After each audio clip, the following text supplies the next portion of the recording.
Благодарам колега на репликата. Среќа што се јавив за дискусија, па така да имате шанси и можност да кажете и вие нешто за земјоделците. Инаку, че немавте таа можност. За тоа кој како и зошто бил на самите протести, не бевте доволно јасен, но јас еве ќе пробам да ви кажам. Не пробувајте да ги делите земјоделците на ВМРО, ДПМН и на СДС, затоа што сите на нивата се исти. Сите ги печи истото сонце. Сите ја имаат истата мака.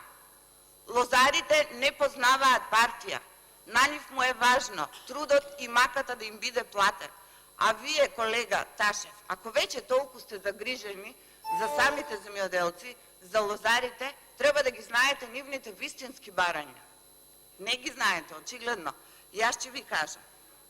Значи, за гарантирана цена бараат. Бараат проблемот со водостопанство да биде решен. Бараат закон за грозие.